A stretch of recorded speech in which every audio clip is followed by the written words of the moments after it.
우리 하나님 말씀 보십시다. 데살로니가 전서 5장, 우리가 너무나 잘 아는 말씀이죠. 16절, 17절, 18절에 있는 말씀. 읽기만 해도 은혜가 되는 말씀이죠. 우리 한번 같이 읽겠습니다. 시작. 항상 기뻐하라. 쉬지 말고 기도하라. 범사에 감사하라. 이것이 그리스도 예수 안에서 너희를 향하신 하나님의 뜻이니라. 아멘. 가끔 그런 질문, 하나님 뜻이 뭘까? 하나님의 뜻이 뭘까? 하나님 뜻이 뭐예요? 보니까 뭐래요? 항상 기쁘게 사는 것. 예? 하나님은 우리가 기쁘게 살기를 원하세요. 그리고 기도하는 삶, 하나님과 관계 속에 살아가는 삶. 그 다음에 뭐예요? 범사에 감사하는 삶. 우리 가만히 생각해 보세요. 우리 인생이 어떻게 하면 행복할까? 주님이 내 곁에 계시고 범사가 감사하면 날마다 기쁜 삶이 되죠. 그런 삶이 바로 천국의 삶이 아닌가, 그렇게 생각이 되어집니다. 오늘 설교 제목이 감사가 환경에게. 감사가 환경에게. 가만 보면 우리는 환경이 감사에게 하는 것 같죠. 환경이 좋으면 감사하는데 반대로 감사가 환경에게입니다. 우리의 환경은 늘 다르죠. 변화무쌍합니다. 비가 오는 것 같다가 천둥이 오는 것 같다가 날씨가 개었다가 그때마다 우리의 마음이 달라질 수가 있습니다. 그러나 감사가 중심에 딱 자리를 잡고 있으면 어떤 환경이 있든지 우리는 기쁘게 살아갈 수가 있습니다. 지주자 양육사역이라는 그 책을 쓴 존 에드워드 메서든이라는 그런 그 목사님이 계시는데, 이분이 감옥과 수도원의 사회와 공동체에 대한 내용을 아주 재미있게 소개를 해 주었습니다. 감옥과 수도원의 공통점이 뭘까? 그것은 높은 담장으로 세상과 격리되어 있습니다. 감옥의 담장도 높지만 수도원의 담장도 높습니다. 또 뿐만 아니라 생활에 제약이 있어요. 마음대로 하는 게 아니라 기상시간, 지침시간이 정해져 있습니다. 감옥도 마찬가지지만 수도원에도 규율에 맞춰서, 기도의 시간에 맞춰서 해야 되고, 또 감옥도 마찬가지로 규율을 따라서 시간에 맞춰서 일정표에 따라서 생활을 해야 되는 그런 공통점이 있습니다. 반대로 수도원과 감옥의 가장 큰 차이점이 있다면, 감옥은 억지로 강제로 수용되는 곳이라면 수용소는 강제로 오는 것이 아니라 자발적으로 자신의 영성의 훈련을 위하여 들어온 곳입니다. 큰 차이가 있다면 감옥은 내가 왜 여기에 있어야 되나? 나만 죄인인가? 불평과 원망이 가득 찬 곳이라면 수도원은 오히려 침묵과 평화와 감사가 있는 곳입니다. 그런데 여러분 생각해 보십시오. 만약에 수도원에 있는 사람이 불평과 원망을 쏟아내고 감옥에 있는 사람이 오히려 감사가 쏟아진다면, 비록 감옥에 있을지라도 그 감옥이 수도원이 되고 수도원에 있을지라도 그 마음에 불평과 원망이 가득 있다면 바로 그것이 감옥이 아닌가, 우리는 그런 생각을 해볼 수가 있습니다.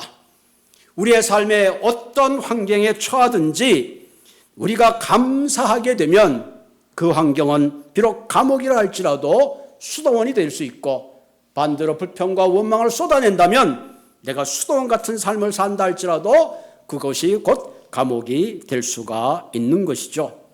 오늘 설교 제목이 감사가 환경에게 라는 제가 제목을 따온 이유가 있습니다. 우리 감신대 교수 중에 은퇴하신 선배 목사님이 있는데 그분이 책을 쓴 책 제목이 재미있어요. 결혼이 사랑에게 말하기. 사랑해서 결혼하는데 알고 살아봤더니 그게 아니더라는 거죠. 사랑의 감정이 사라지니까 상대방의 장점만 보이는데 이제 단점이 보이기 시작하더라 하는 겁니다. 그래서 살아보고 결론적으로 낸 것은 뭐예요? 사랑이 결혼하게 하는 것이 아니라 결혼이 사랑을 만들어 가더라 하는 그런 삶의 결론을 내리는 것을 볼 수가 있습니다. 결국 우리가 사랑해서 결혼하지만 결혼이라는 책임과 인내를 통해서 진정한 아름다운 사랑의 열매를 만들어 가는 거죠. 그런 의미에서 감사는 모든 환경을 새롭게 만들어가는 마법과 같은 단어가 아닌가 그런 생각을 하게 됩니다. 오늘 본문에 보면은 범사에 감사하라 하는 말은 어떤 환경에 처하든지 감사하라. 여러분, 우리가 좋은 환경이 있을 때 감사하는 것은 어렵지 않아요. 반대로 내가 어려운 환경이 있는데 감사하는 것은 참으로 어렵습니다. 모든 일에 감사라는 것이 우리가 얼핏 생각했을 때는 참 억지로 하는 것처럼 들립니다. 사실은 억지처럼 들리죠. 내 삶이 공고하고 어려운데 감사한다는 것은 뭔가 이해가 되지 않습니다. 그런데 여기에 중요한 본질적인 중요한 내용이 담아 있습니다. 그 얘기 뭐냐? 우리가 예수를 믿기 때문에 범사에 감사할 수 있다는 사실입니다.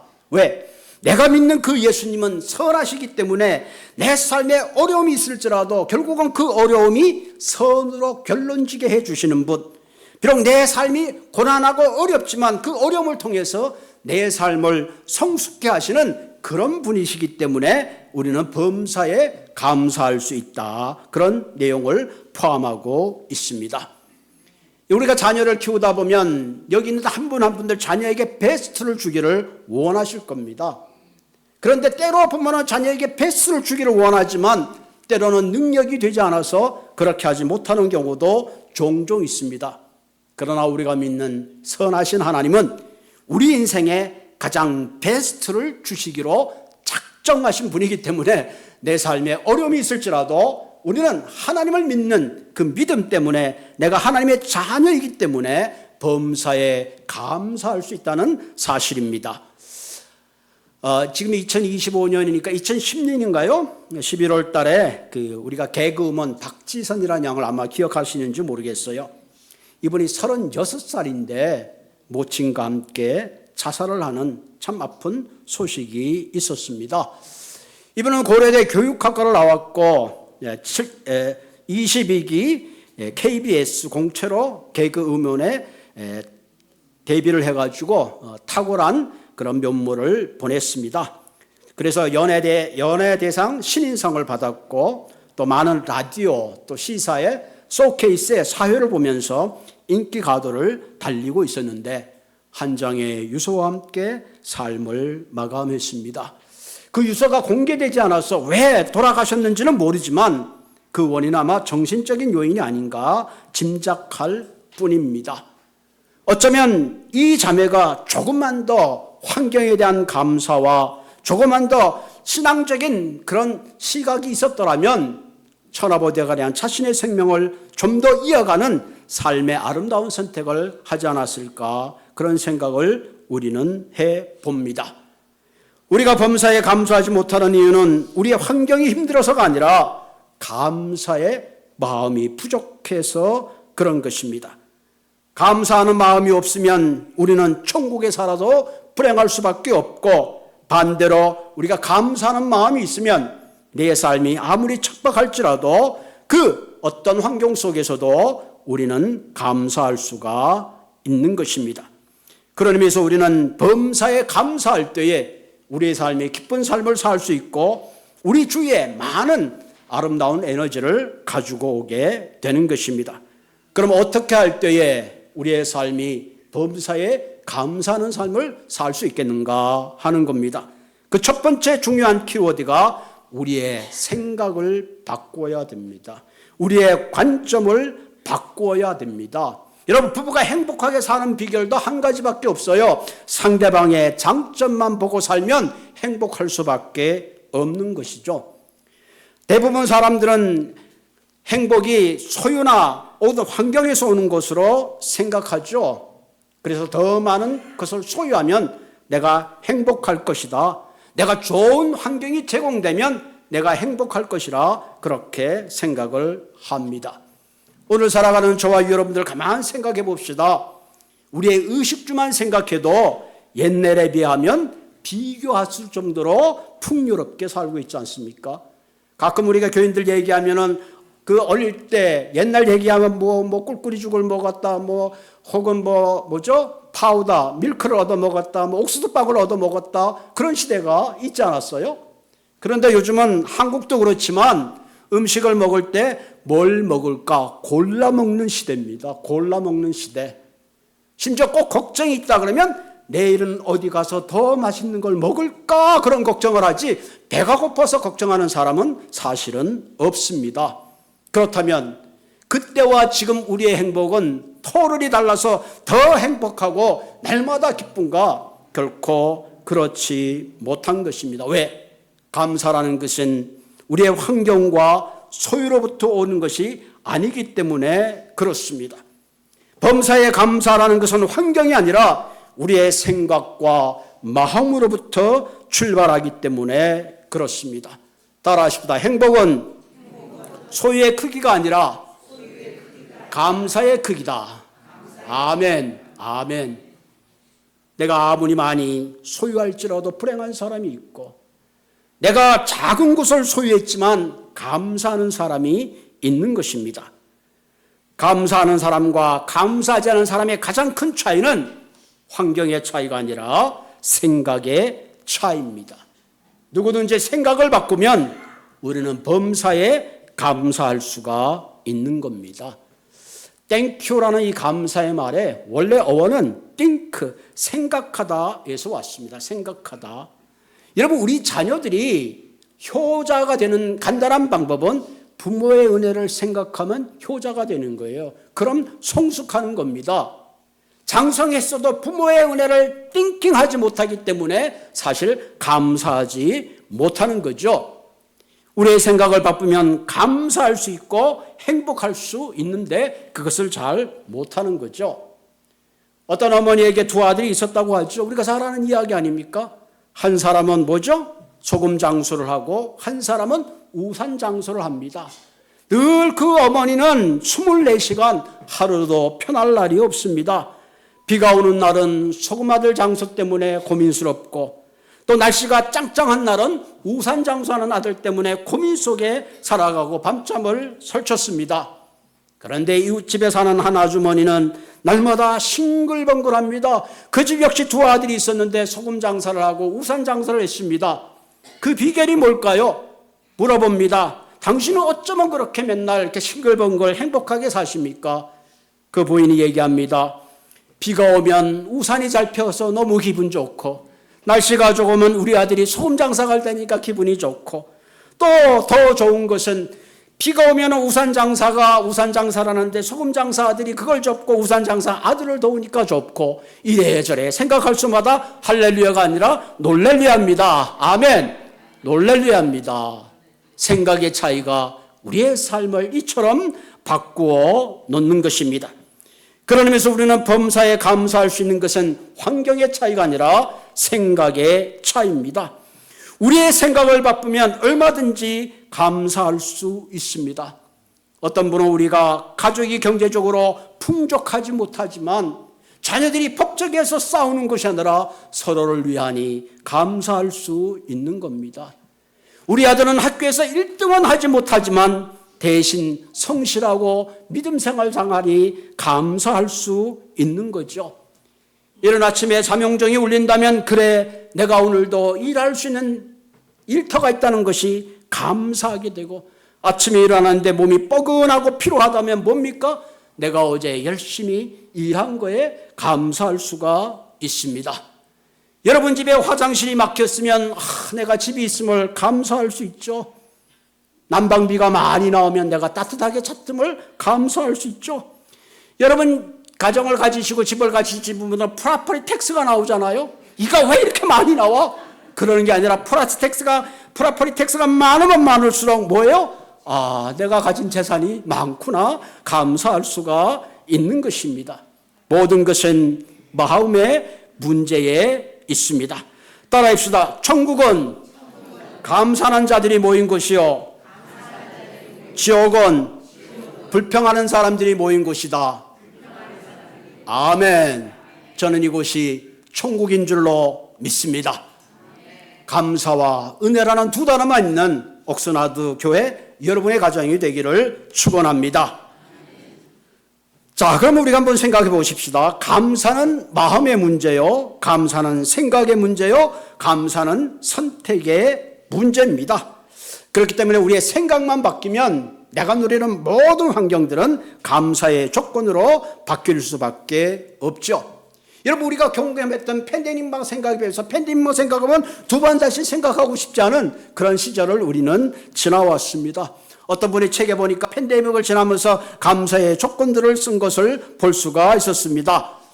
더 이상 트래픽에서 자유로운 재택근무가 감사하고, 아이들이 늘 집에 있어서 더 가족계가 생기고, 쓸데없이 돌아다니지 않아서 돈이 전락되고, 매주마다 교회 가는 것이 당연한 줄 알았더니 이제 교회 가는 것이 특별해서 감사하노라. 할렐루야. 이처럼 우리의 생각과 관점이 바뀌면 우리는 범사에 감사할 수가 있는 것입니다. 그래서 본문은 이런 생각을 가지고 이런 관점을 가지고 살 때에 우리는 늘 기쁘고 행복하고 얼굴에 주름이 생기는 것이 아니라 보톡스 맞을 필요 없이 늘 팽팽한 얼굴을 유지할 수 있습니다. 할렐루야.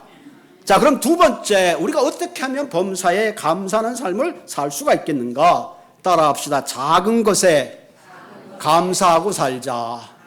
아멘. 우리는 늘 큰 것만 생각하기 때문에 작은 감사를 놓쳐버릴 때가 참 많이 있습니다. 범사에 감사하기 위해서는 우리가 작은 것부터 감사할 수 있어야 합니다. 설교의 대가이신 스폴전 목사님 책에 이런 말을 했죠. 별빛을 주신 하나님께 감사하면 그분은 우리에게 달빛을 주시고, 달빛을 주신 하나님께 감사하면 그분은 우리에게 햇빛을 주시고, 햇빛을 감사하면 하나님은 우리에게 뭘 주신다? 영원한 빛을 우리에게 비춰주신다. 아멘. 우리가 조금만 생각하면 작은 것에 감사할 것이 너무너무 많이 있어요. 사실 여러분들이 지금 몇 분들이 아파서 빠지셨지만 이거 얼마나 감사해요. 내가 내 발로 걸어서 교회에 오는 거요. 아무나 할 수 있는 게 아니에요. 오늘이란 이 날짜는 누군가 병상에서 하루만이란 간절히 바랬던 그 하루를 우리는 지금 살아가고 있다는 사실입니다.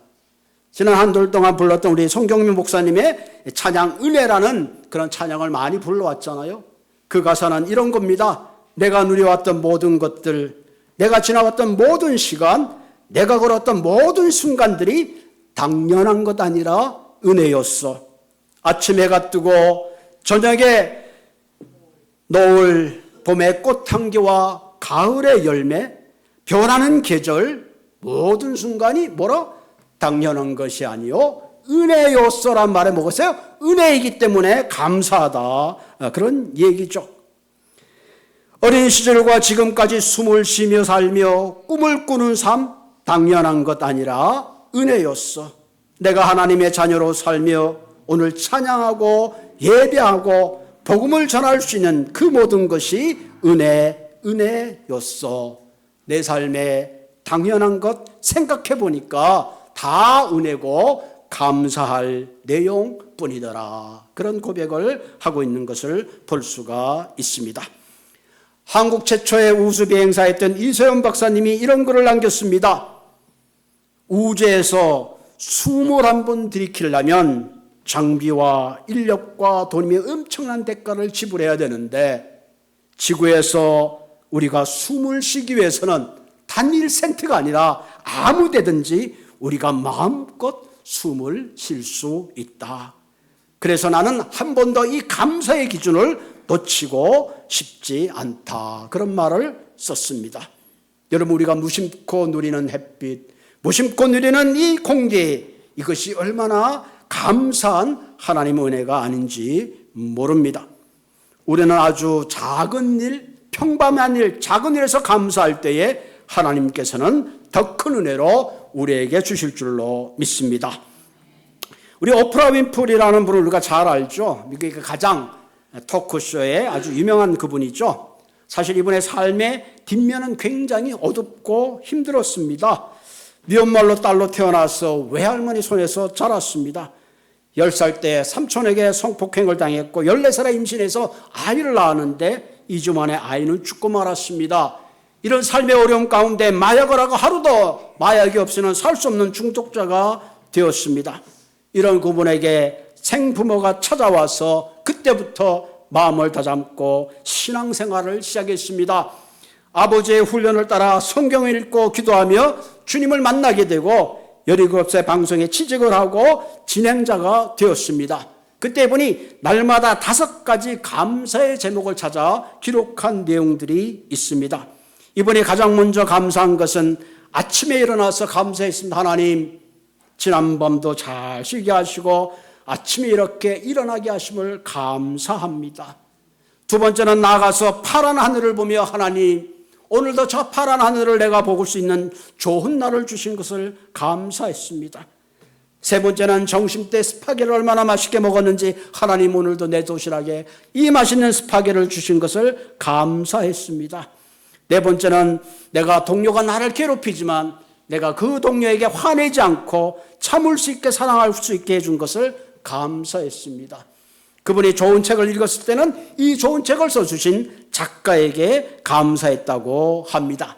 잔잔한 감사가 그의 인생을 그 어두움 가운데서 가장 빛 가운데로 살아가게 하는 큰 원동력이 되었던 것을 우리는 너무나 잘 압니다. 이 시간에 여러분 추수감사절을 보내면서 여러분이 집에 돌아가서 여러분의 감사의 리스트를 한번 이렇게 쭉 적어보세요. 그 중에 베스트 3, 베스트 5, 베스트 10 적으면 적을수록 여러분의 마음속에 감사가 넘칠 겁니다.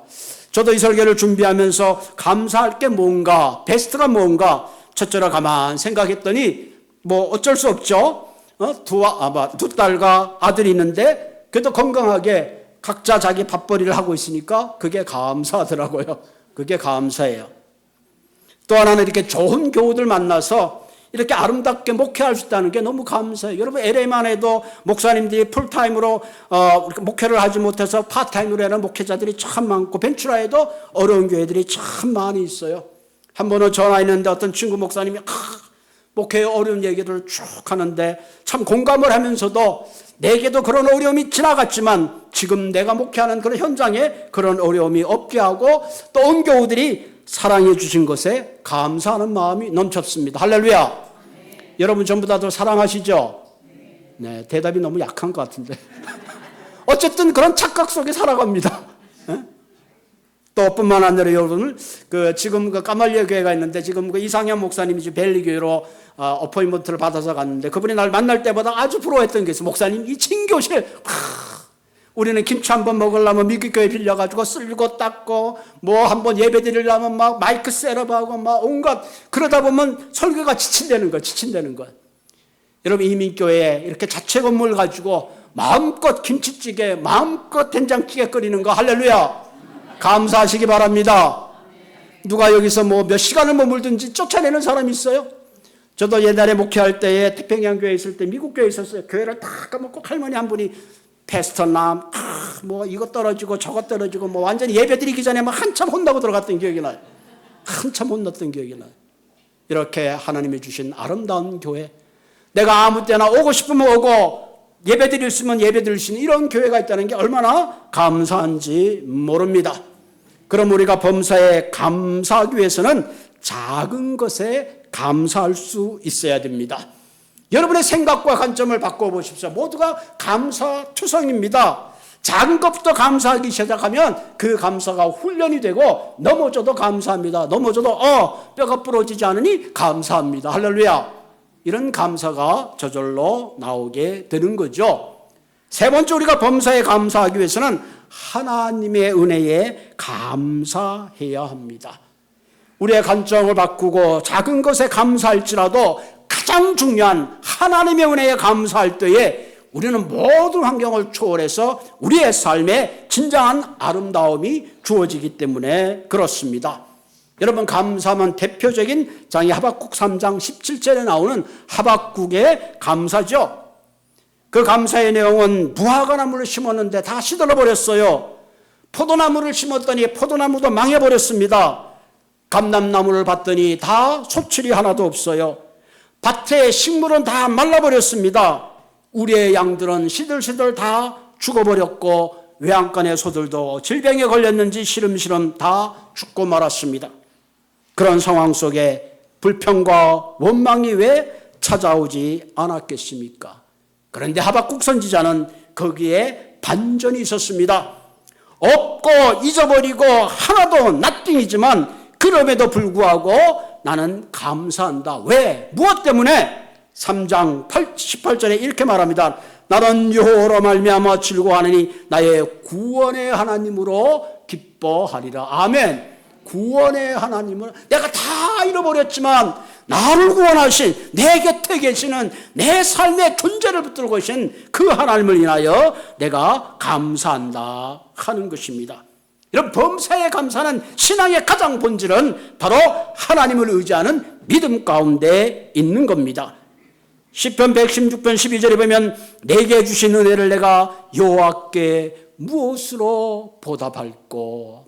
저는 이 구절을 이렇게 읽으면서 내 삶이 얼마나 이런 마음을 가지고 목회하고 있는가. 내게 주신 하나님의 은혜를 내가 무엇으로 보답할꼬. 무엇으로 보답할꼬. 여러분, 우리가 범사에 감사하지 못하는 가장 이유 중에 하나가 하나님의 은혜를 잃어버리기 때문에 그래요. 하나님이 내게 주신 것을 자꾸 잃어버리기 때문에 감사를 잃어버리는 겁니다. 출애굽한 이스라엘 백성들에게 하나님이 제일 먼저 하신 거 뭐예요? 다시 할례를 시작하게 하고 다시 유월절을 지키게 하고 추수절을 지키게 한 거예요. 왜? 내가 너희들에게 주신 은혜를 기억하라는 겁니다. 요단강을 건너와서 돌을 12개를 가지고 그것을 취하여 길갈에 가져와라. 왜? 무거운 돌을 왜 가지고 오라는 거예요? 너희들이 받은 은혜를 잊어버리지 말라. 할렐루야. 하나님의 은혜를 잃어버릴 때 우리는 범사에 감사하지 않게 되는 거죠. 여러분, 데살로니가 전서에 있은 바울은 그 환경이 굉장히 척박했어요. 우리가 바울을 위대하다고 생각하지만 인간적으로 보면 바울처럼 불쌍한 인생이 없어요. 그에게는 가족도 부인도 없었잖아요. 그에게는 건강도 없었잖아요. 뭔가 알지 못하는 병이 있었습니다. 심지어는 그는 감옥에 오랜 세월을 보냈습니다. 죽을 고비를 수없이 넘겼고 매를 받고 돌을 맞고 풍랑을 받고 굶기를 하고 심지어는 그를 죽이기 위한 결세대가 형성되기도 했습니다. 바울이 원망하기로 작정한다면 하나님, 이게 뭡니까? 내가 주를 위해서 복음을 위해서 사는데 적어도 내가 밥은 안 굶어야 되지 않겠습니까? 얼마든지 원망할 수 있잖아요. 그런데 성경을 보면 바울은 한 번도 그 원망의 구절을 찾아볼 수가 없습니다. 그럼 바울은 오히려 이렇게 고백합니다. 내가 궁핍함으로 말하는 것이 아니라 어떤 환경이든지 나는 자족하기를 배웠나니 나는 비천에 처할 줄도 알고 배부름과 배고픔과 풍부와 궁핍에 처할 줄 아는 일체의 비결을 배웠느니라. 내게 능력 주시는 자 안에서 내가 모든 것을 할 수 있노라. 이 감사가 자족의 가장 큰 비결인 것을 우리가 볼 수가 있습니다. 내 환경이 어떠하든지 나는 예수님 때문에 행복하다, 그렇게 고백하고 있는 것입니다. 예수님은 우리의 죄를 해결해 주시기 위하여 십자가에서 당신의 전부를 주셨습니다.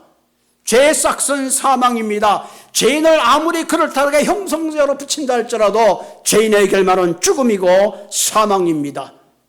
그런데 예수님께서 십자가에서 내 죄값을 다 지불하심으로 우리를 자유케 하셨습니다. 하나님의 자녀 삼아 주신 것입니다.